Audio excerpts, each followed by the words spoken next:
Rain hammered the glass of the Cross Nova penthouse as Manhattan drowned in silver streaks of light and sirens. Screens glowed with ruthless headlines, and Ethan Cross stood motionless in the dark living room, feeling the world narrow to the shallow rhythm of his breath and the hollow thunder in his chest. An hour earlier, his company had lost the Atlas funding war in a sudden orchestrated storm of leaks and panic selling that felt too precise to be chance. The future he had built from nothing now trembled on the edge of rumor and algorithms and the cruelty of markets that never forgave. He said nothing when the door opened. Lily stepped inside, soaked from the rain, with her coat darkened at the shoulders and worry written openly across her face. She crossed the room without asking questions and wrapped her arms around him as if his grief had made him visible again. Ethan felt the fight drain from his body. He leaned into her, and for a moment the noise outside receded. Cameras waited somewhere below the tower, and analysts sharpened their knives, but Lily did not let go. She stayed as if time itself had been paused by her will alone. Hours slipped by in the quiet storm of rain and city light. When he finally spoke, his voice broke. "I lost it, Lily, all of it." She pressed her forehead to his and whispered the words that would anchor him for one fragile night. "If your world collapses, I will stand in the rubble with you." Dawn came thin and gray.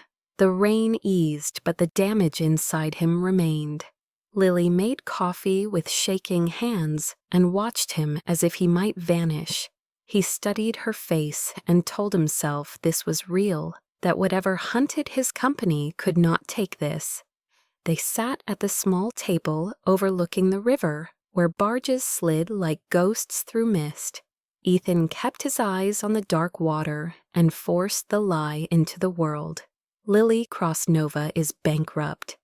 The words tasted like metal. Silence swallowed the room as Lily stared at him, shattered. Her breath hitched and tears came fast and trembling. She crossed the space between them and clutched his sweater as if it were a lifeline. "We will survive," she said through sobs. "I do not care about the money. I only care about you and about us right now." Ethan nodded and felt the familiar ache of hope fight its way back into his chest despite everything he knew about lies and markets. He kissed her hair and told her he needed air. She watched him leave with wet eyes and a faith that felt terrifyingly sincere to her. The hallway was dim, and the hum of the building wrapped him in white noise as he paced to steady his hands. Halfway down the corridor, he realized he had left his phone on the console. He turned back quietly, with the careless steps of a man returning for nothing. Lily was in the kitchen with her back to the doorway. Her shoulders finally relaxed now that he was gone. Her voice dropped to a whisper, shaped for secrecy. "Dad, he believes it. The company is finished." The words slid through the air with a calm that did not belong to grief. Ethan froze with his hand, inches from the phone.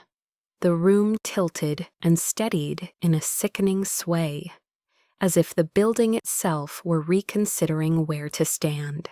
He felt something vital unspool inside him, not loudly, but with the soft finality of a lock turning shut in the dark. The woman who had just sworn with shaking lips that she would stand with him in ruins had just spoken the sentence that rewrote his life as strategy and theater. He thought of her tears, of the gravity in her voice, and felt the meaning drain away until only intent remained. He stepped back into the corridor and closed his eyes while the city continued its indifferent pulse below. Somewhere inside the penthouse, Lily was holding the lie he had given her like a fragile truth. somewhere beyond the walls, a different promise had just been confirmed with quiet precision now. He opened his eyes and the rain resumed its argument with the windows, as if nothing had happened at all, yet everything had. In the space of one breath, love had fallen into doubt, and doubt had hardened into a certainty. He leaned against the wall as the meaning assembled itself piece by piece, with merciless clarity, and every fragment pointed back to the impossible conclusion that the night had rewritten him. The woman who had just sworn she would stand in his ruins had just admitted she helped create them. Ethan Cross learned to trust through hunger and ash long before he learned to count billions. He grew up in a 2-bedroom walk-up in Queens, where the heat failed in winter, and his father kept ledgers at the kitchen table with hands that never stopped shaking. The first crash came when Ethan was 14, when a medical startup his father backed imploded overnight, and debt poured through the door like smoke. Within a year, the apartment emptied of furniture and hope, and his mother sat for hours staring at nothing. She left one November morning without a note, and the police used words that sounded gentle and felt cruel. Ethan learned that adults vanish, and numbers lie, and promises decay under pressure. He promised himself never again to hand his breathing to another person. He worked nights shelving books and days tutoring math, and by 18 he had built his first crude algorithm to predict hospital wait times. The code failed often, but it did not leave. Success arrived in bruises and revisions rather than fate. Cross Nova rose from a rented basement in Brooklyn to glass and steel because Ethan trusted systems instead of people and metrics instead of emotion. Yet the night Lily walked into his crisis room during a headline storm and took control of the narrative without flinching, something shifted. She stood between him and the cameras and spoke with a calm that bent the story back into order. He watched her work and felt the dangerous warmth of admiration enter a place he had boarded shut. Trust returned in measured doses. Lily brought him tea when he forgot to drink water and told him when the data lied and when it sang. She challenged him without trying to own him, and that distinction mattered more than he expected. At night, she listened as he spoke the names he never said aloud, and she did not try to polish his grief. She let it exist. The first time he slept without waking at 3, he knew his defenses were bending. When Cross Nova faced its first coordinated smear campaign, Lily rewrote the battlefield in 48 hours and turned predators into plaintiffs. Ethan had never seen loyalty move with such speed. He proposed after a night on the East River when the city seemed briefly merciful, and she said yes, with a quiet certainty that frightened and steadied him at once. The ring felt like a bridge across his history, and he stepped onto it with eyes open for the first time. Still, he wrote contracts as if they were prayers and contingency plans as if they were vows. He asked questions that no lover should ask, and Lily answered with patience that resembled faith. She learned the architecture of his fear by learning the architecture of his servers and found the places where he hid. When rumor became weapon again, she did not run. She stayed and taught him that trust could be practiced like a discipline rather than a surrender. He told her about the night his mother vanished only once on a rooftop, with the wind loud enough to carry his voice away from memory. Lily did not interrupt. She held his hand until the last word fell, and then she kissed his knuckles like a promise made without witnesses. From that moment, he stopped checking the exits during meetings and started imagining a future that included mornings that did not begin with defense. The change terrified him because it felt like hope. Trust became their shared language. He trusted her to stand beside him when journalists sharpened questions into blades, and she trusted him to hear the truth even when it cut. They made mistakes in public and repairs in private, and learned each other with the humility of people who know how easily everything can break. When Atlas began to loom as salvation and risk at once, he told her first and believed he was choosing partnership over isolation. By the time the rain returned to Manhattan on the night the markets turned against him, he had already crossed the private line he once swore would never be crossed. He had given Lily access not to the core of Atlas, but to its shadow, the speaking points, the decoy documents, the veins that look like arteries to anyone who wants the thrill of theft without the weight of consequence. He told himself this was balance, that this was how one built a marriage between power and care. All his life he had trusted numbers because they did not love him back. Now he trusted a woman and felt the old rules unwind. When the gossip feeds began their chorus, he reached for her first, and when the first investors called, he took their fury and set it down at her feet like a map of storms they would cross together. He believed that whatever came next would arrive honestly, because love had been honest so far. He believed the day would break, and they would stand in it on equal ground. That belief followed him into the gray morning where ruin waited behind a single sentence, and behind another voice he did not yet recognize as the echo of the past. It was the first time trust had outrun caution, and the last hour before everything he loved was recast as a lie. Lily Harper taught Ethan how to breathe again without ever announcing that lesson aloud. It happened in the in-between spaces of their days, where power loosened its grip, and he became simply a man learning the shape of calm. One night during a marathon board session, she slipped into the glass-walled conference room near 3 a.m. and found him slumped over projections, with exhaustion etched into his face. Without a word, she sat beside him and his head tipped onto her shoulder as if his body had been waiting for permission. He slept like that for 20 minutes while she kept watch over the numbers that once owned him, and in that quiet, she became part of the machinery that kept his world running. Another morning before dawn, she dragged him from his penthouse and made him run beneath the Brooklyn Bridge.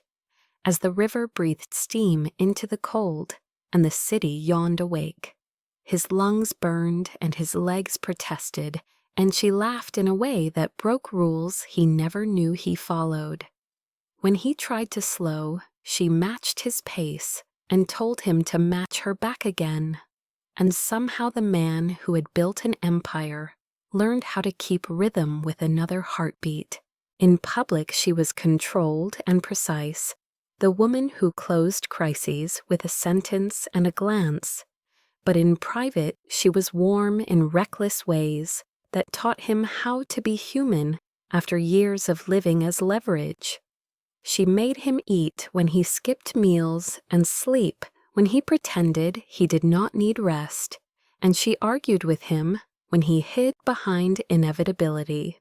When he looked at her across candlelight, he forgot for brief mercies what it meant to be hunted by markets.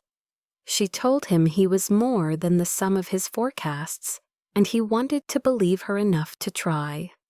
The city watched them with quiet hunger, as if it sensed a story unfolding between glass and shadow. And for once, Ethan did not resent the witness. He began leaving his phone face down on the table when they shared dinner, and Lily noticed the change with a softness that felt like reward. They learned each other by accident and intention both. He learned that she could read the room before words took shape, and that she touched the edge of her glass when she was anxious. She learned the moment when his jaw set meant the boy from Queens was about to take the wheel, and she learned how to slow him with a hand on his wrist. Their love was not a storm, it was a steady weather that altered the climate of his life. When she told him stories of her childhood, she framed them like distance, as if the past belonged to another person, yet when she spoke of fear, her eyes never lied. He wondered about the gaps and did not pry because trust had taught him patience. On the nights when the noise would not release him, she taught him how to breathe with her count, and the habit slid under his skin like a code he could run anywhere. The first time he admitted he was afraid of losing her, he surprised himself with the confession, and she did not flinch. She only said we take turns holding the fear. And that night he slept an unbroken sleep he had not known since his mother vanished. The proposal came quietly without spectacle on a river ferry, where the city lights cut paths across dark water, and Lily said yes before he finished the question, as if she were answering a promise already spoken. They did not chase drama because life had given them enough. Instead, they built rituals that felt like anchors. Coffee on the fire escape at dawn, notes left inside each other, books, hands, finding hands under tables when pressure rose. Atlas hovered at the edge of their future like a star that could warm or burn, and when he told her about it, she listened the way one listens to weather that will decide a season. She did not ask for access then, and he did not think to offer more than he already had, because he believed the boundaries they kept were chosen, not defensive. He trusted her with the softer assets, memories, and doubt, and the quiet wish that someday he would step back from the edge of everything and choose a life where urgency was not the only measure of worth. She said someday begins when you decide, and for the first time he thought maybe he could. They practiced the future without naming it, and built a story that felt ordinary in the way the rarest things do.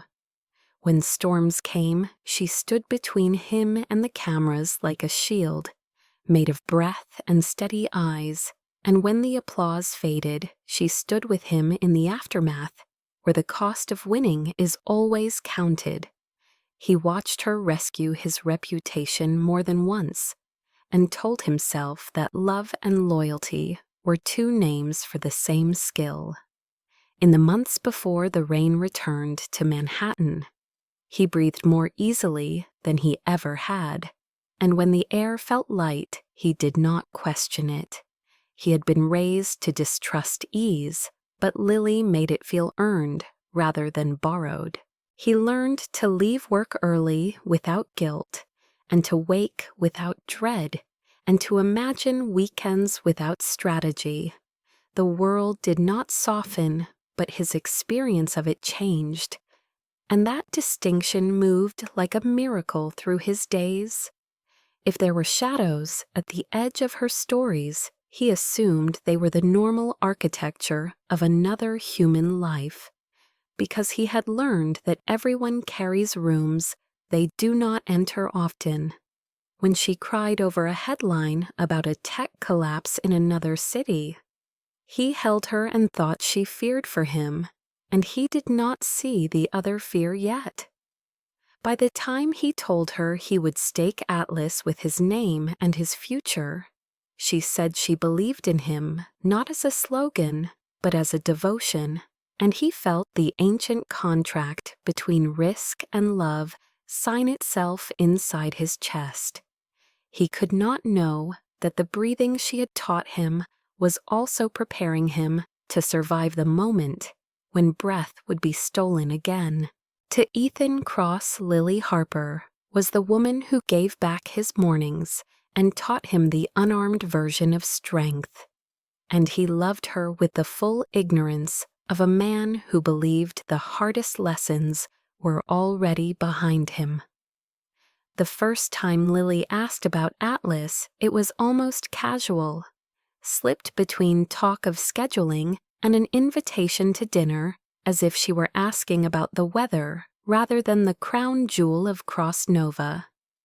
Ethan noticed because he noticed everything that touched risk, even when he pretended not to.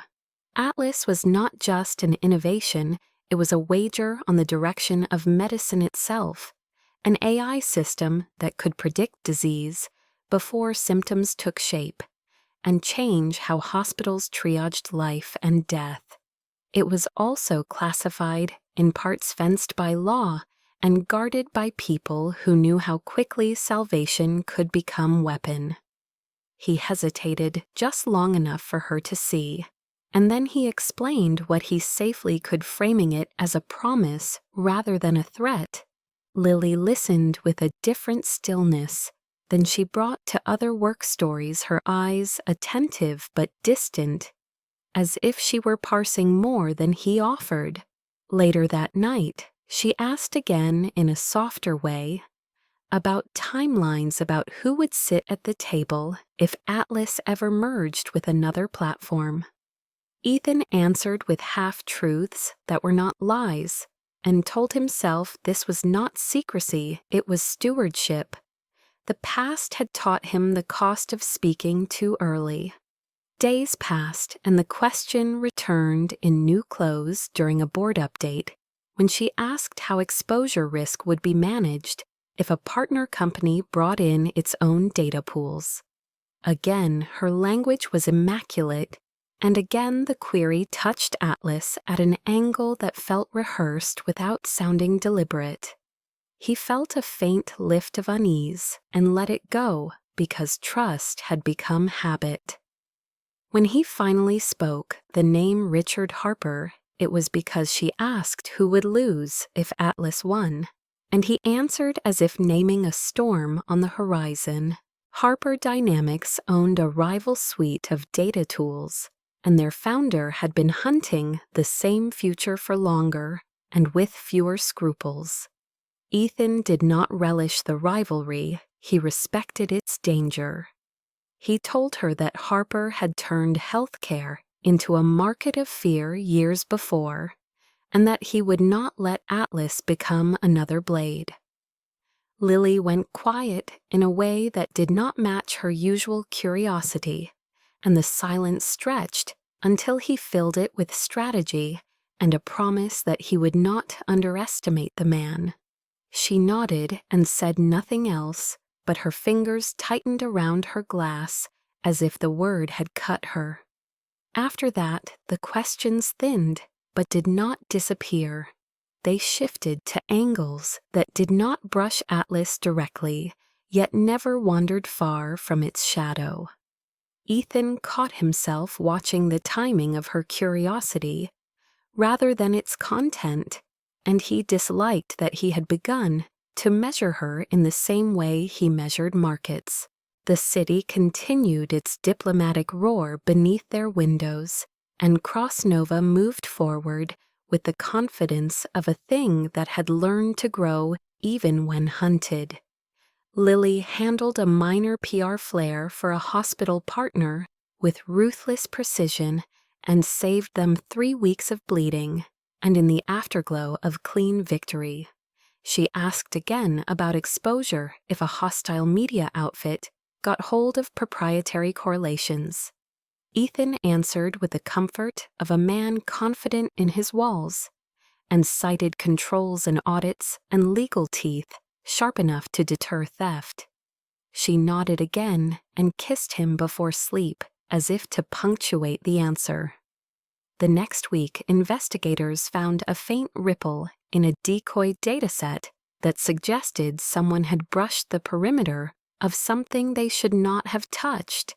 The trail was so light it could have been noise, and the team reset protocols without ceremony. Ethan did not tell Lily because he told himself not every shadow deserved a mouth. Yet the seed had been planted, and he felt it when she looked at the skyline longer than usual, and when she asked if Cross Nova would ever consider a defensive alliance with a company that had once burned him. He answered no more sharply than he intended, and she did not argue. Instead, she said only that wars were sometimes chosen by people who thought they were choosing peace, and her words lingered in the room after she left it. He spent the night replaying her tone until it resolved into nothing familiar. Memory pulled at him, then the distant outline of a voice he had heard once in a courtroom corridor 15 years ago when creditors shouted, and a man with cold eyes crossed the hall as if ownership were part of the air. Richard Harper. He shook off the intrusion and returned to work because the present asked for numbers, not ghosts. Still, he began to notice how Lily listened when the rival company appeared in the news, and how she asked which funds backed their mergers. And when he said names she had heard before, she did not ask how. He saw the way she turned away when the Harper logo flashed across a market ticker too quickly for calculation. The changes were slight and did not fit suspicion cleanly enough to disturb trust, yet they unsettled the ground beneath it like distant thunder that never quite breaks. One evening she asked if Atlas could ever live outside Cross Nova, entirely if the ethics board decided risk outweighed reward. Ethan answered that parts of Atlas were already ring-fenced and that creative solutions existed to protect its core without surrendering control. Her relief was brief, and he wondered why the idea of dispersal would steady her if she believed in his stewardship as fiercely as she claimed. He did not ask. He had learned that love is patient with questions and ruthless with the wrong timing. The week the decoy file was brushed again, the trace pointed toward a shell firm with no history and too much capital. Legal flagged it and moved on. Ethan stood at the window that night and watched Lily sleep and thought of the word inadvertent and how often it disguised method. He told himself that the feeling in his chest was only the echo of an old fear and not the beginning of recognition. When Lily asked if Harper had ever tried to contact him directly, he said no, and she said nothing, and turned her face into the pillow. In the dark, he felt the seed of a war he had not chosen settle into a place that had once been reserved for certainty. By morning, the feeling had been filed away behind the work of the day, and the belief that love did not arrive as collateral damage. He walked into the coming hours, certain that what threatened him would announce itself in numbers and court filings, not in the quiet vocabulary of a woman he trusted. Ethan did not build the test in a single night, because nothing dangerous is built that way. It began as a whisper between legal and finance, framed as a stress drill that only he and 3 executives would ever acknowledge.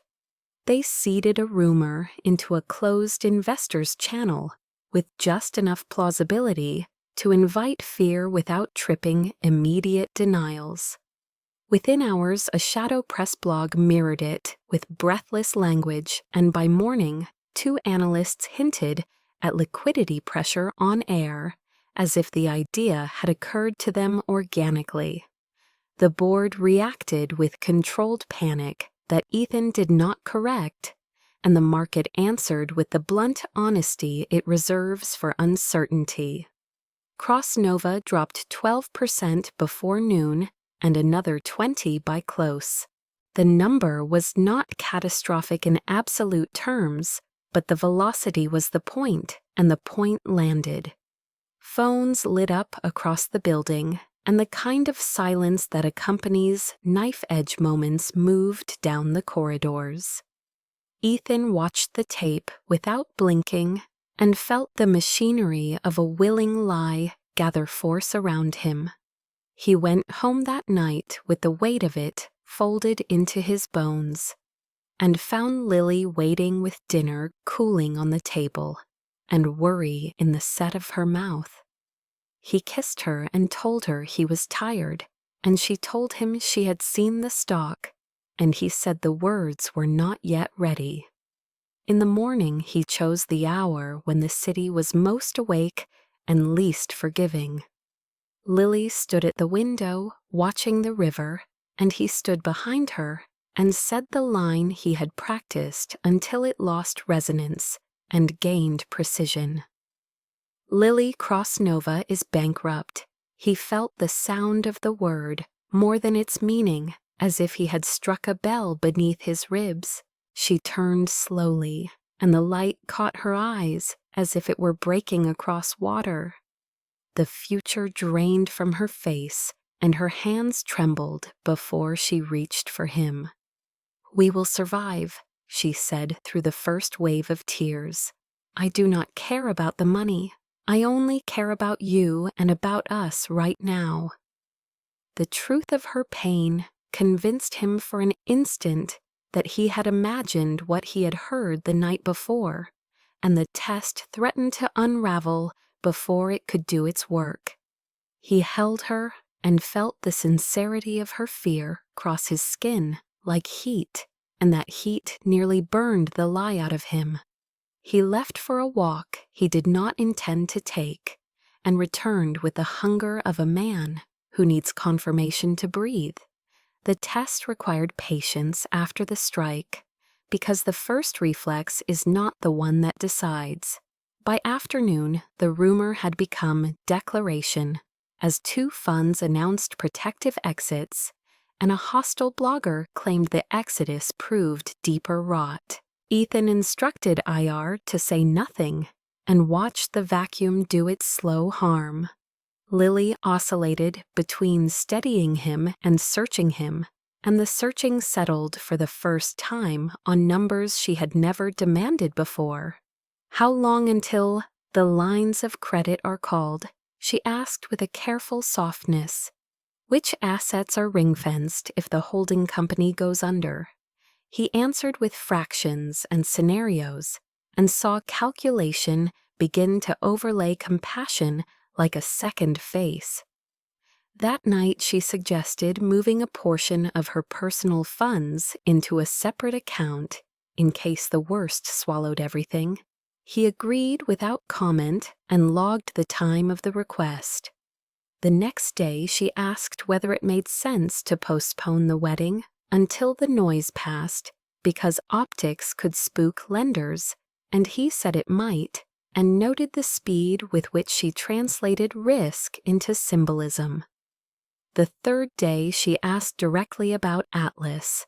If the core is truly firewalled, she said, then it cannot be dragged down with the rest. Perhaps it could be sold to stabilize what remains. The question arrived with the logic of triage and the intimacy of shared loss, and he felt the test tighten its net. He told her Atlas was not for sale and that the firewall stood because it protected patients as much as patents. She nodded and did not press, but later he caught her studying the skyline with the stillness he had begun to fear. The market continued its descent in controlled steps, as if following choreography, and the press adopted the language of inevitability. By the end of the week, Cross Nova had lost 40% on paper, and the lie had grown legs strong enough to run on its own. Ethan slept in snatches, and each time his phone pulsed, he learned again how rumors breed into facts when fear gives them a womb. Lily hovered close and brought him food he did not taste, and comfort that morphed in subtle pressure toward pathways he would not take. She asked for access to prepare talking points that could soften the impact should the sale of Atlas be forced, and he declined gently and cited protocol, and she did not argue but looked away. The test was complete in its outline, but not yet in its verdict.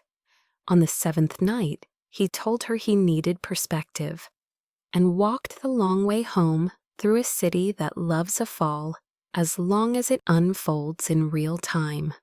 When he entered the apartment, the lights were low, and Lily stood at the counter with her phone angled just enough out of sight to betray the secret she did not know she was revealing. He moved quietly and allowed the last step to sound as if he had returned by accident. "Dad," she said into the receiver, with relief he believed she had not rehearsed. "He believes it. The company is finished." The words closed the circuit he had built and delivered the verdict with the calm of finality. Ethan did not announce himself. He stepped back into the corridor and let the test collapse behind him into the shape of an answer he did not want.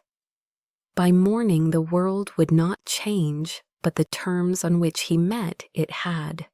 The sound of Lily's voice did not echo because the corridor swallowed it and delivered only the meaning into Ethan's chest with surgical precision, and that meaning kept unfolding in layers as he stood there with his back against the wall, feeling the hidden mechanisms of the world click into place.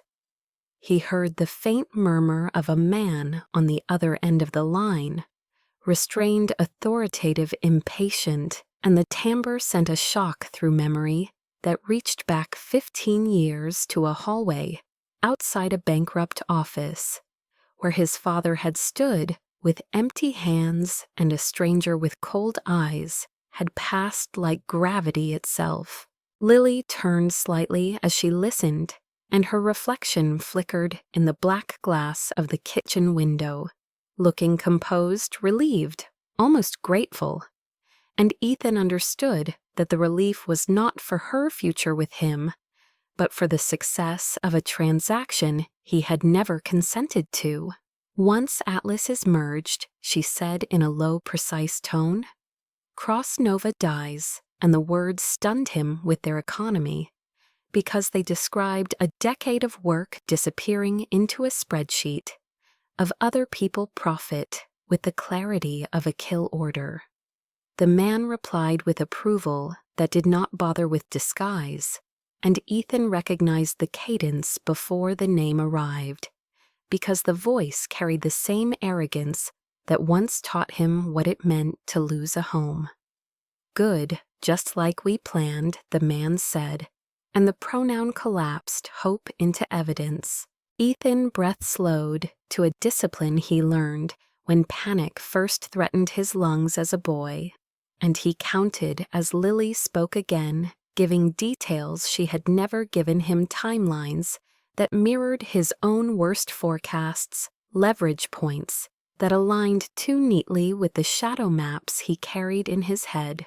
When she said "Dad," he felt the past strike the present with a sound that was not sound, and his hands tightened into fists that did not register pain. Richard Harper was not a myth or a rumor anymore, but a confirmation delivered through the mouth of the woman he loved, and the precision of it shattered whatever version of chance he still allowed. Lily ended the call with a promise to update and a quiet laugh that was not cruel but professional, and that hurt more than malice would have, because it meant the betrayal did not need hatred to function. Ethan stepped back as she turned, and he made no sound as he retreated into the safety of distance, where observation could become strategy and anguish could be postponed into something usable. In his mind, the words kept replaying. "Once Atlas is merged, Cross Nova dies, and he saw the path with the clarity of a man who has built roads before and now recognizes the slope of one leading downhill. Atlas merging was not a business choice, but a transfer of sovereignty, and Richard Harper had built his empire on the art of absorbing rivals until only the shells remained. Ethan had sworn that Cross Nova would never become another ghost in that gallery, and now he stood inside the machinery that intended it. The shock did not arrive as a scream, but as a hollow where sound should be. And inside that hollow every memory reorganized itself under a new law. The night Lily held him through the rain returned as a scene, recut with invisible actors, standing between their bodies measuring outcomes and risk. Her tears found a different context, her arguments a different logic, and the warmth of her presence took on the chill of perfect alignment.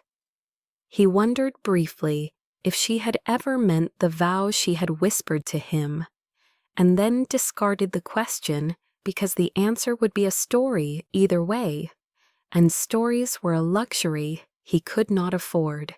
The voice on the phone had said nothing of love or regret, only confirmation. And Ethan learned that the absence of feeling can be more decisive than its violence.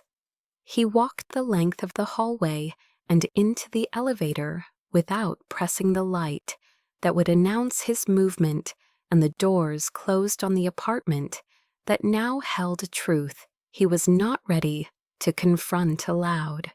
In the descent, he reviewed the sound of Harper's voice, the same steel threaded with amusement and dissatisfaction, and the memory of the lawsuit that gutted his father's finances, returned with the accuracy of a stored file.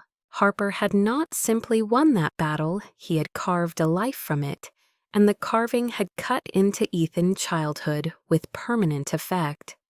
The revelation turned that old wound into a map where motivation stood upright at last. Lily as instrument, Lily as access. Lily as corridor between two architectures of power that had been aimed at each other for years. The elevator opened to the lobby and cameras lifted with reflex, but he moved out of their axis with a skill he had learned long before he learned love.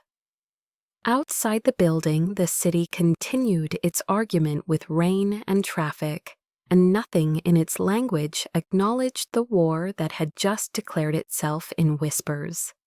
He walked without destination until the cold steadied him, and then he stopped beneath a bus shelter and allowed the outline of the next moves to form. First, there would be no confrontation, because confrontation would collapse the fragile geometry that now revealed itself. Second, he would confirm every thread she had spoken to the man she called Dad, with data that could survive courtrooms and public light. Third, he would become an actor in a story she believed she was directing and let her write herself into evidence. The truth was not a confession, it was a process, and he would not rush it because speed served only the attacker at this stage. He felt the loss of her arrive then, not as rage, but as a sudden vacancy, where plans had lived, and he understood that the break was final, not because he could not forgive, but because trust once redesigned for calculation does not return to innocence. When he turned back toward the building, he did so with a face he had worn before in other crises, composed, opaque, unremarkable. And that mask felt like a betrayal of everything he had allowed himself to become with her. Yet he wore it anyway, because survival sometimes requires becoming, again, the man you were before love taught you softness. Inside the apartment, Lily moved through the kitchen with a lightness that felt rehearsed, and when he returned, she looked up with concern she had perfected and asked gently whether the night air had helped. He nodded and said little, and she filled the space with the quiet competence that had once steadied him and now confirmed the depth of the performance. That night when she slept, he lay awake with his back to her and listened to the measured beauty of her breathing, and imagined the moments they would now have to counterfeit for the benefit of a plan he did not yet reveal. The test had delivered its answer, but it had opened a larger ledger where love and legacy now shared opposite columns. In the dark, he whispered her name once without sound and let the syllables settle like ash. Ethan did not sleep after the night the truth broke open, because every time his eyes closed, Lily's voice returned with its calm devastation, and his mind began its work not of mourning but of verification. By morning, he had already summoned the version of himself that once survived loss by turning pain into pattern and pattern into leverage. He began with what could be seen without alerting anyone that he was looking. Public records first because they leave fewer fingerprints. He pulled Lily's birth certificate through an encrypted civil registry that Cross Nova Legal used for background vetting, and the name that surfaced under the line marked father did not surprise him, even though its appearance still landed like a weight on his chest. Richard Harper. He said the name aloud once in the empty study and felt the room answer with memory. He moved next to school records, not because he expected confession, but because timelines lie in repetition. The prep school Lily listed on her resume sat 3 blocks from a Harper-funded academy, and the overlap in years matched the season when Harper had shifted operations across the river. He traced the scholarships and the shell foundations that dressed patronage in philanthropy and saw the same private family trust he had battled in court filings long ago. It was not proof of guilt, but it was the architecture of proximity, and proximity in strategy is never accidental. He followed her university path through communications programs that trained crisis response experts to move narrative under fire, and found guest lectureships donated by a Harper subsidiary that had no business near a campus unless access was the product.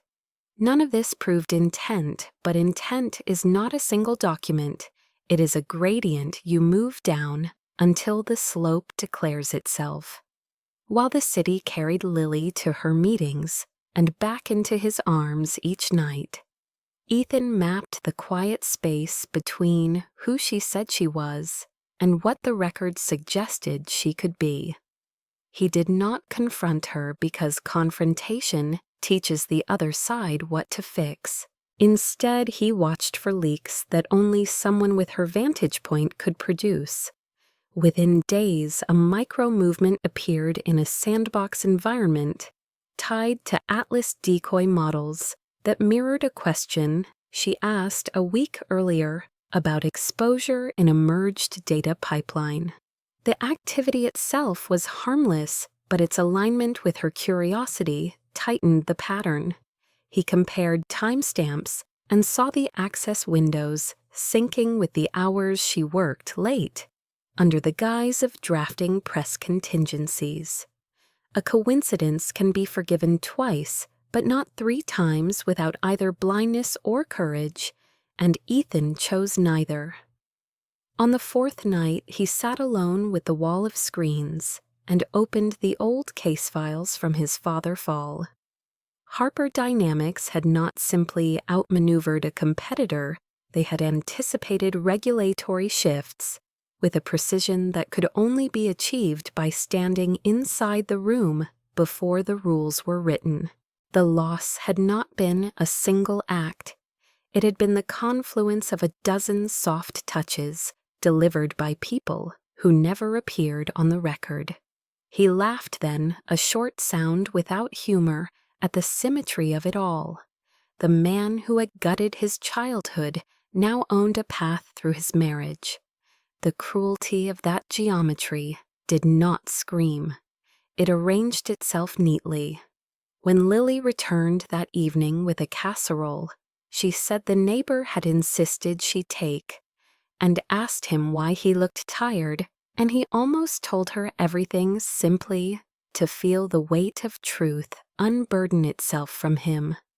Instead, he smiled in the way he now practiced and told her the market did not sleep, so neither could he.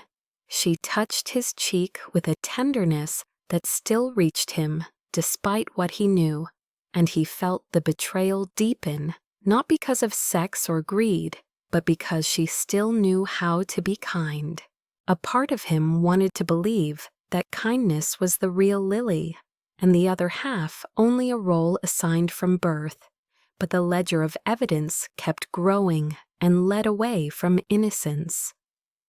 2 days later, he instructed security to perform a silent audit of all badge logs, limited to the bandwidth that Lily credentials could reach, and the pattern emerged in gentle peaks at hours when she claimed to be refining talking points late into the night. He saw file names that referenced decoy maps he had seeded after the first rumor spike, and no legitimate PR need could justify that selection. He realized then that she was both a conduit and a buffer, carrying what she thought was living data, while he fed her mirrors and waited for the reflected light to reveal the sender. In quiet moments, he remembered the mornings she taught him to breathe, and he wondered whether that tenderness had ever been hers alone, or whether it too had been prescribed as part of a long patience game. When he thought of her childhood tears about a father she hated, he saw with sudden clarity the method of a man who had always ruled by division. Make the daughter despise the father, and then use the father to command the daughter through what remains. It was a strategy as old as empire and as intimate as a kitchen table. Ethan imagined Lily as a girl learning to wear loyalty like armor and confusion like truth, and he felt something inside him tilt dangerously toward compassion. That compassion did not alter the facts, but it complicated what he would do with them. On the 7th day, he confirmed what he had not wanted to confirm as a financial anomaly in a Harper shell entity rippled in exact correlation with the brushed decoy dataset he had flagged earlier. The amount was small because small payments hide longest, but the movement tracked a reward cycle, not an investment. The daughter of his enemy was not an idea anymore. She was a middleware channel between a war of fathers that had never ended and a future that had begun to bleed. That night, he watched her recount an imaginary conversation with a correspondent, and he listened for strain the way he once listened for hope. There was none. Her voice was composed and intelligent, and the intimacy between them flowed as if it were an old river that knows its bed so well it does not need to look. When she finally slept, he rose and stood in the doorway, with the light from the hall catching the curve of her shoulder, and the memory of every promise he had made to her pressed against the truth of what her existence in his life had been designed to do. He could not tell whether he was angrier with her for betraying him or with the man who had taught her to speak betrayal in the language of love. By the time the dawn bled through the blinds, he had made the decision to continue the performance, because it was the only way to protect what he still could, and to learn how much of her role had been chosen and how much had been conscripted from the moment she learned to speak her father's name. The war Lily never wanted began long before she had language for it, and long before Ethan taught her to breathe in quiet rooms away from cameras. As a child, she learned to read danger from the tightness in her mother's voice and the stillness in her father's eyes when deals were discussed at dinner. She was told that love was a tool and silence a shield, and that loyalty was not chosen but inherited like bone. By the time she was 10, she understood that obedience kept the house standing and questions made it shake in the dark always. By adulthood, the lessons had refined into instinct, and when Richard Harper spoke, she answered before fear could surface, because fear had already been filed into function. He did not need to threaten now, because the threat had been planted years ago, in the quiet spaces where a child imagines futures and is taught which futures are allowed. When he told her she would meet Ethan Cross and that she would marry him one day, she protested once and watched her mother pay the price, with a week of silence that felt like exile. After that, Lily learned that resistance only she built herself from two halves: the public woman who mastered crisis language with grace, and the private girl who measured every breath against consequence. When she entered Ethan's life, she expected him to be another assignment, another corridor of access dressed as affection. But his grief did not read like a brief. The night she found him broken, by a market storm, something in her shifted without permission. She held him because holding was human, before it was strategy, and the memory of that choice haunted her in ways her father could not see. Love grew in a place she had been trained to numb. During those weeks of quiet duplicity, Lily lived inside two clocks that never aligned. With Ethan, time moved in slow rituals of coffee and laughter and future plans that felt so plausible. She nearly believed in absolution by repetition. With her father, time moved with the urgency of extraction and deadlines that did not breathe. Every night she chose which self would speak, and every choice cut something away. When Ethan built the test and said the company was bankrupt, she felt both terror and relief, because crisis always accelerates truth. Her tears were real, and so was the calculation. She called Richard with a voice shaped to steadiness and told him the mark had taken the bait, and that Cross Nova would bleed the way they intended. The words tasted like rust because every syllable moved her farther from the man who had given her mornings back.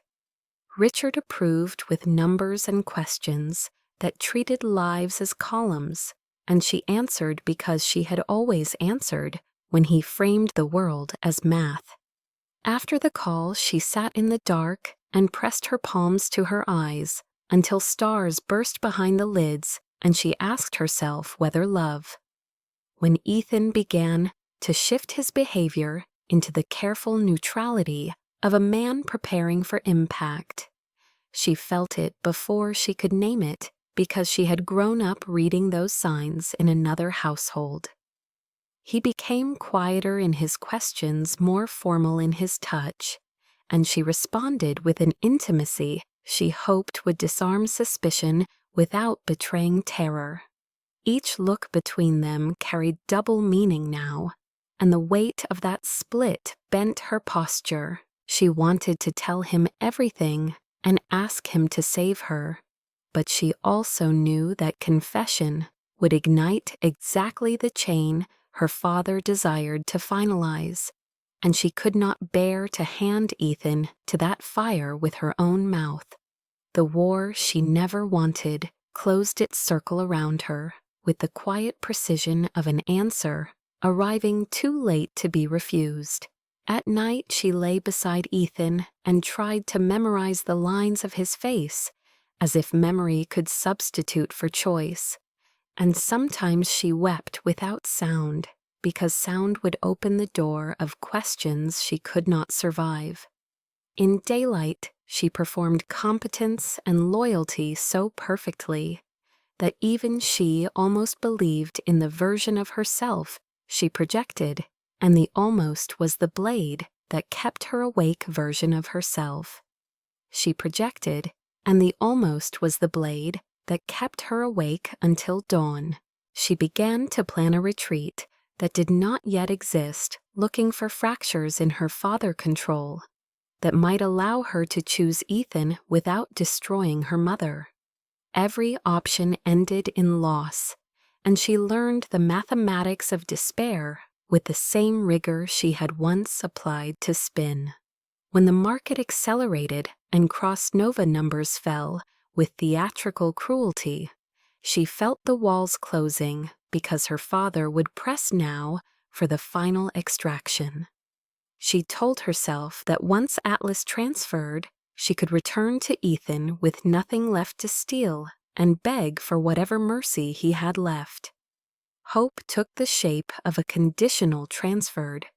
She could return to Ethan with nothing left to steal and beg for whatever mercy he had left. Hope took the shape of a conditional that could not be tested yet, and it sustained her just enough to keep moving through days that felt like borrowed air. When Ethan grew colder in ways too subtle for accusation, she felt the consequence of his listening long before she learned the extent of it, and fear began to write alternative endings she did not want to read. She rehearsed conversations that never happened and practiced truths that were not yet safe to speak. The war she never wanted had not asked her consent, but it was devouring her life as profit, and she felt the cost rising with every quiet evening they shared to speak.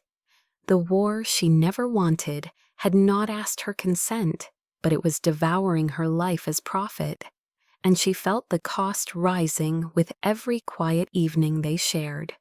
In the geometry of power, she was a line drawn between two men who had decided long ago that lines exist to be crossed, and she was the crossing.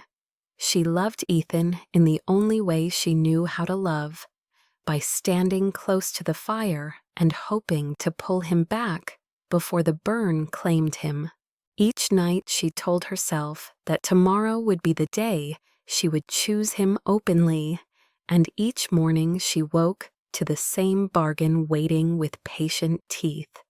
When the truth finally rose around them, it would not arrive as revelation, but as release, and she did not know yet which of them would survive it intact.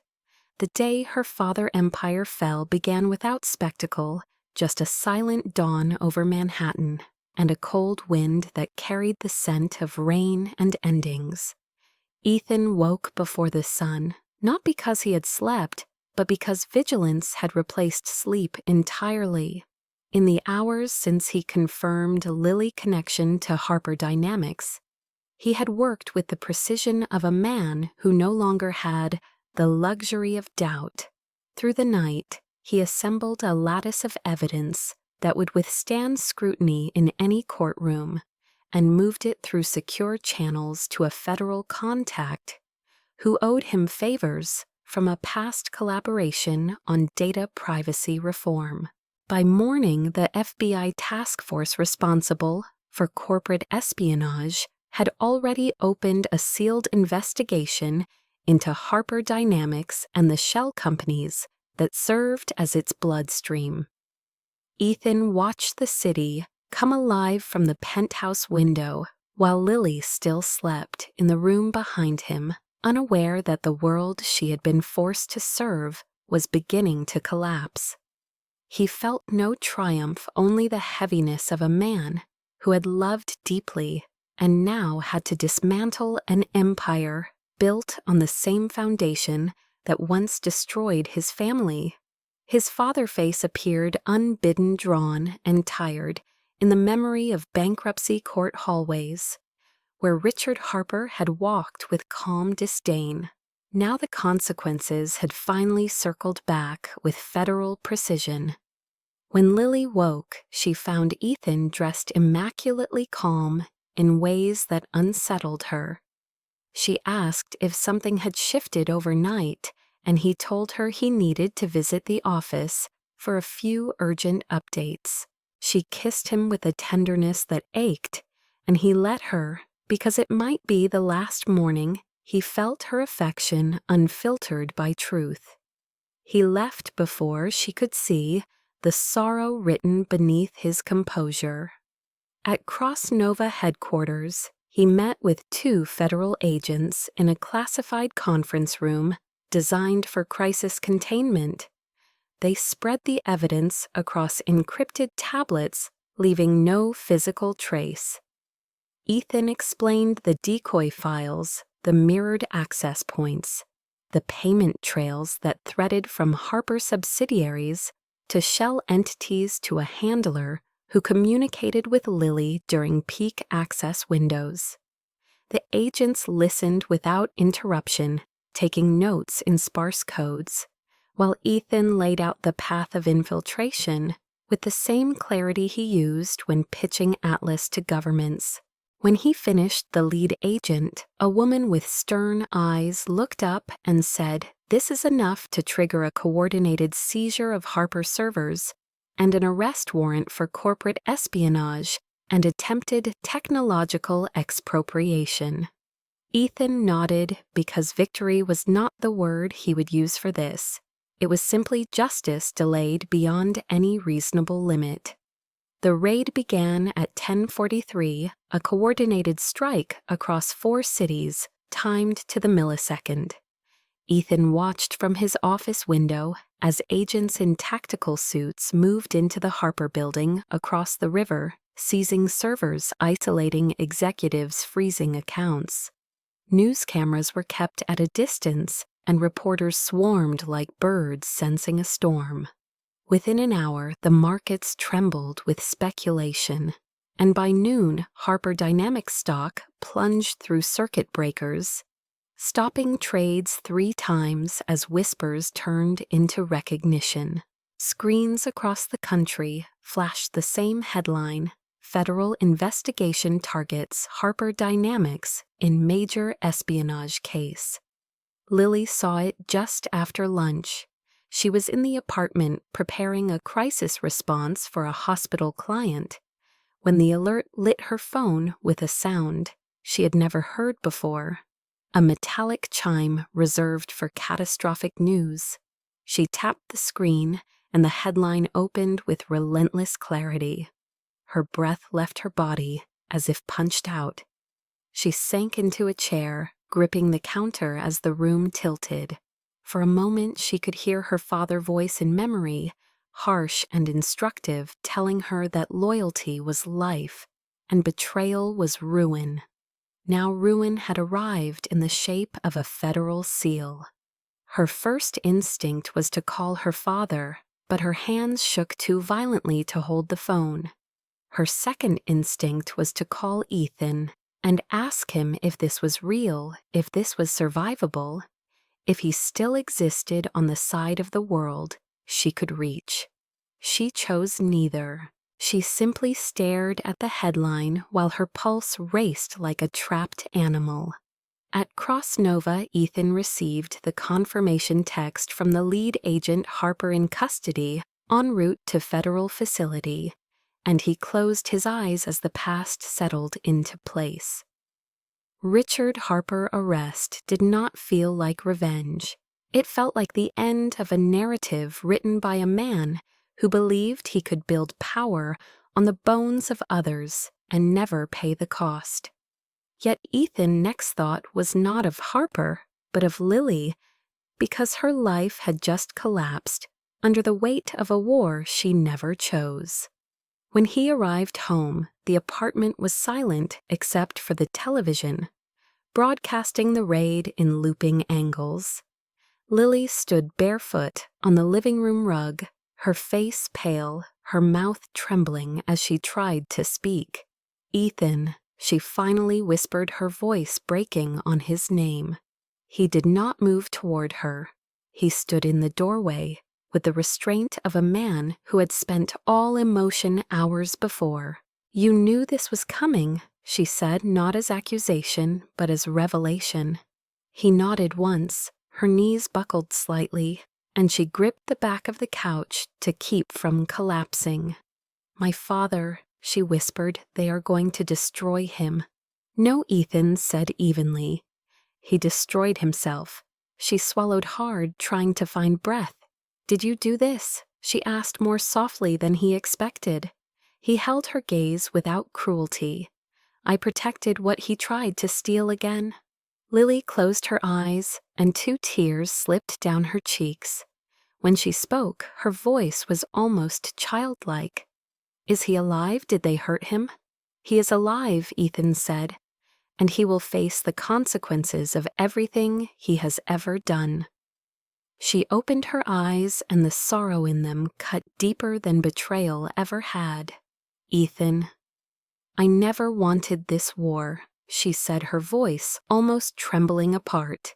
"I tried to survive it, and I failed." He almost reached for her then, but stopped his hand midair because touching her now would collapse boundaries he needed to hold.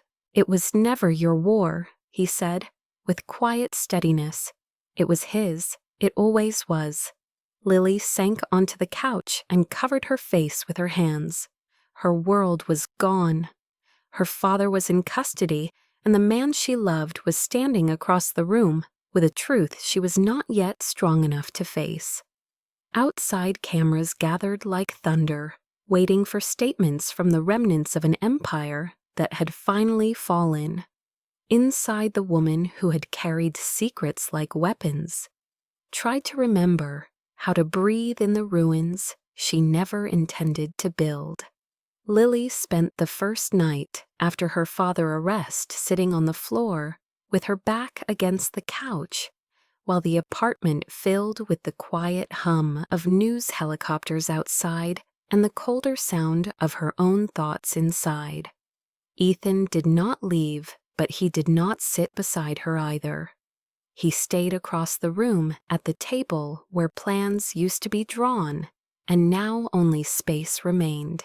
When dawn entered the windows, it found 2 people who had not slept, and a truth that could no longer be postponed by fear. Lily stood first, moving, with the careful balance of someone walking through shards she could not see. "Ethan," she said, and he looked up without anger, without softness, only the attentiveness of a man who had already destroyed the illusion that once protected him. "I know what you heard," she said, the words trembling out of her like confessions strained through blood. "I know you heard my call. I know you know who my father is. I know you know what I was supposed to do here." Silence held the room as she gathered the courage she had spent her life being taught to ration. "I was sent to you as a corridor," she continued. "I was told to learn you, to soften you, to open Atlas from the inside. I was told that if I did not, my mother would vanish, the way other women in our orbit had vanished quietly and permanently." Ethan's eyes did not leave her face. When she finished, he waited long enough for the confession to settle into the shape of finality.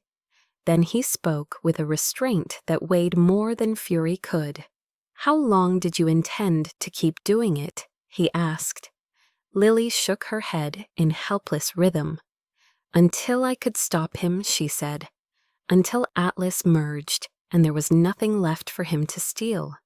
Until the leverage he held over my mother was gone. I never planned to destroy you." He let the words land without tearing into them yet. "You called him and told him the company was finished," he said. "You told him exactly how to kill what I built." Lily covered her mouth and sobbed once sharply, as if the sound had broken loose against her will. "I told him what he needed to hear to buy time," she said through tears. "Time to find a way out, time to break his hold. I was always trying to outrun him, and I failed every way that mattered. Ethan stood then, and the movement made her flinch. Before she realized he was not coming toward her in threat, he paced once the length of the room and back, as if the words had translated into vectors only his body could read. Then he stopped directly in front of her at an intimacy that made the air feel fragile. "You broke my heart," he said quietly, "but you did not succeed in killing my soul." The sentence struck her with a force she did not expect, and she dropped to her knees as if the strength she had borrowed from fear had finally been reclaimed by gravity. "I am ready to take responsibility," she said from the floor.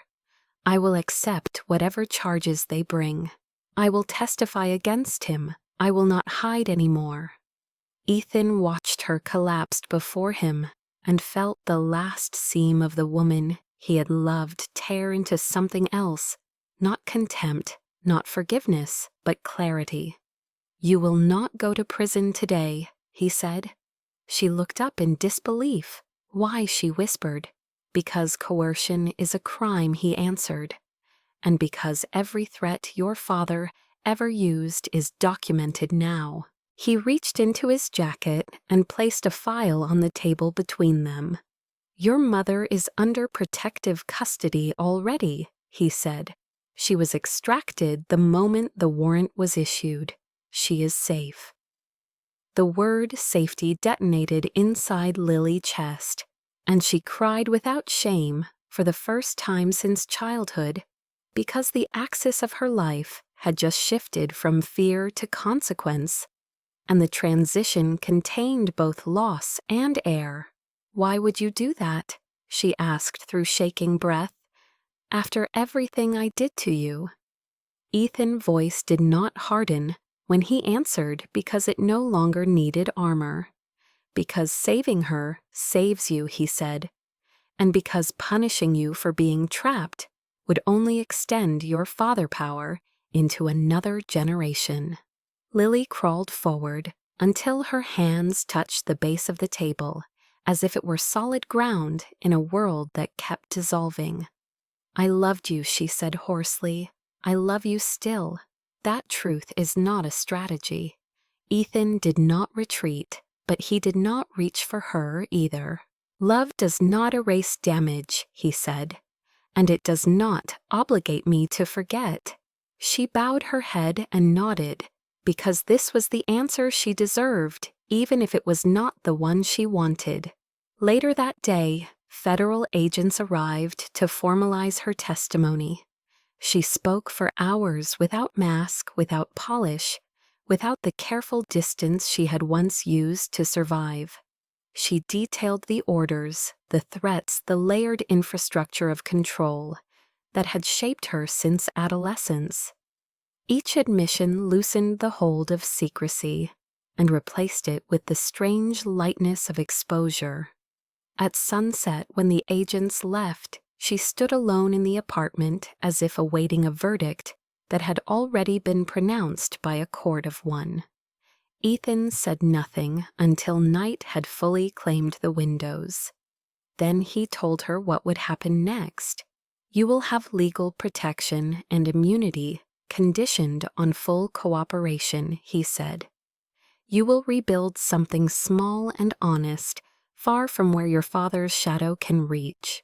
And I will not stop you, but I will not follow you either." Lily absorbed the words like medicine that burns before it heals. "I accept," she said quietly. When she reached for her bag, her hands shook less than they had hours earlier. At the door, she turned back one final time. "Thank you for saving my mother," she said. "Thank you for saving me, even if you cannot love me again."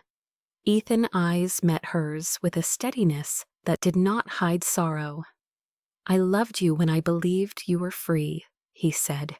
"Now you are. That has to be enough." She left without another word, and the door closed with a sound that did not echo but ended. Ethan stood alone in the apartment where love had once learned to breathe, and now had learned the price of deception and the cost of mercy. 18 months passed with the quiet persistence of water, carving a new channel through stone, and the world rebuilt itself in layers that no longer resembled the life Ethan and Lily once shared. Cross Nova survived without becoming a weapon and without becoming a ghost, because Ethan stepped away from the throne before it could turn him into either. He handed the company to a board he trusted and retained only a guiding seat that allowed him to protect Atlas without being devoured by it. The headlines framed his move as a retreat, but those who understood power recognized it as precision. He moved into a smaller apartment above a used bookstore on the west side, where dust and paper replaced glass and marble, and where evenings were measured by the rhythm of pages rather than market alarms. Lily vanished from every corridor of influence and reappeared in places that did not care who her father had been. She taught community media literacy in borrowed rooms and high school gyms, helping young people learn how stories shape fear and how fear becomes currency when unchecked. Her name was not on billboards, and that anonymity felt like oxygen. Her mother lived in a small coastal town under a name that no longer carried threat and planted herbs in a garden that did not ask where she had been before. Lily visited on weekends and learned to tend quiet roots after a lifetime of tending fires. The first year she carried guilt like gravity, and the second year she learned how to stand without it flattening her spine. She did not date, she did not seek forgiveness. She learned to listen without planning how to survive the answer. On a gray afternoon that smelled like old rain, she wandered into the bookstore beneath Ethan's apartment without knowing who owned it, and reached for a worn copy of a novel she had once quoted in a different life. When she looked up, he was there behind the counter, holding a cup of coffee that had gone cold. For a moment, neither of them moved, because surprise still carries the power of a held breath, even after everything that has broken. Then he nodded once, and she did the same, and the world adjusted without fanfare. They did not speak at first. She placed the book on the counter, and he rang it up with the quiet competence he had brought to everything, after learning to separate value from dominance. Outside, the sky sagged with the promise of rain, and she hesitated at the door, as if the simple act of leaving might echo louder than intended. "Thank you for the book," she said, because language sometimes needs ordinary words to survive extraordinary histories. "You are welcome," he replied. She took one step and then another and stopped, because some moments ask to be completed even if the completion is imperfect. "I am teaching again," she said without defensiveness. He nodded as if absorbing a fact rather than weighing a confession. "That is good," he said. They stood in the thin space between threshold and memory, and the silence did not wound because it carried neither accusation nor longing. Finally, he gestured toward the weather. "It is going to rain," he said. She smiled faintly. "It always seems to when we meet." The observation bridged nothing and everything.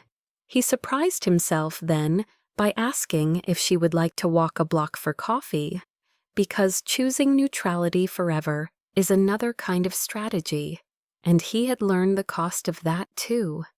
She agreed because choice is a muscle that grows only when used. They walked side by side without touching as the rain began to pepper the sidewalk, with a sound that once meant collapse and now meant simply water meeting ground.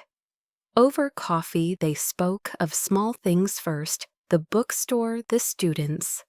her mother guarding his decision to leave the boardroom. The past hovered at a respectful distance because neither of them invited it closer. When she finally spoke of her father, it was without fire. "He will be sentenced this winter," she said. "I will testify and then I will be done." Ethan did not respond with judgment because he had learned that being done with something does not erase it, but it can release it from the center. "I am glad you are free," he said. She looked at him and for the first time did not search his face for permission or mercy. "I am earning it," she said. When they stood to leave, there was no ritual, no promise, no circle closing, with dramatic symmetry, because life seldom offers those without the lie of a narrator. At the door they hesitated, and then he extended his hand, not as a claim but as an open question. She placed hers in his without trembling. The contact was light and real and devastatingly simple. They parted without plans and without vows, but with a truth that had survived being stripped of illusion. Love after everything broke did not arrive as a thunderous reunion or a convenient forgiveness. It arrived as a quiet recognition between two people who had seen the worst of each other and chosen not to make that the whole story. They did not rebuild the past. They allowed the present to speak without interruption. The most dangerous betrayal is the one that wears the face of love, but the bravest forgiveness is the one that grows in its ruins. And now a question for you, the viewer. Would you have forgiven someone who broke your heart for reasons that were both selfish and forced? Would you have tested the person you loved if you felt the ground shifting beneath your feet? These stories are not just about billionaires and secrets. They are about choices that cost more than money, and about the kind of courage that does not always look like victory. If this story made you feel something, leave a comment and tell me what you would have done in Ethan's place. Would you have walked away without looking back, or would you have offered the hand that trembles but still reaches? Thank you for staying with this story until the very last moment, because stories like this only truly live when someone listens. All the way through the fall, the silence, and the rebuilding. Now I want to hear from you not as a viewer, but as a human being who understands how complicated love and trust can become when money, power, and fear enter the room. If you were in Ethan's place, would you have tested the person you loved, or would you have walked away? The moment your instincts warned you that something was wrong, would you have chosen protection over confrontation like he did? Or would you have demanded the truth immediately, even if it destroyed everything faster? There is no single right answer, and that is exactly why these stories matter. They place us inside impossible choices where every door costs something real. And what about Lily Heimtir? Do you believe a person can be both a betrayer and a victim at the same time? Do you think coercion and fear can ever justify deception in love? Or does love demand honesty even when honesty might cost lives, livelihoods, and safety? Your answers reveal more about your own values than you might expect. Drop your thoughts in the comments. I read every single one, and I often build future stories inspired by the conversations that happen right there between you and me. If this story moved you even a little, please tap the like button, because that one small action tells the algorithm that stories with emotional depth deserve to reach more people who might be quietly struggling with their own decisions tonight. If you are new here, welcome to a channel where love is never simple, power is never clean, and endings are earned through pain, truth, and growth. And if you are a returning listener, thank you for walking this long road with me.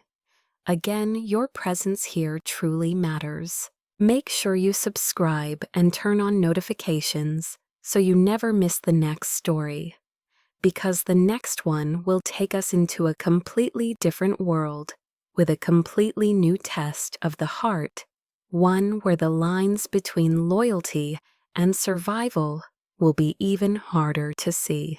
Finally, I want to leave you with this thought. Sometimes the bravest thing a person can do is not to fight, not to take revenge, and not to demand justice with fire. Sometimes the bravest thing is to let go, choose peace, and begin again without hatred, guiding the next chapter. If this idea resonates with you, write the word forgiveness in the comments. And if it does not, write the word justice. I would love to see where your heart stands tonight. Thank you again for listening, for feeling, and for standing in the story until the very end. And I will see you in the next one, waiting just beyond the next quiet decision.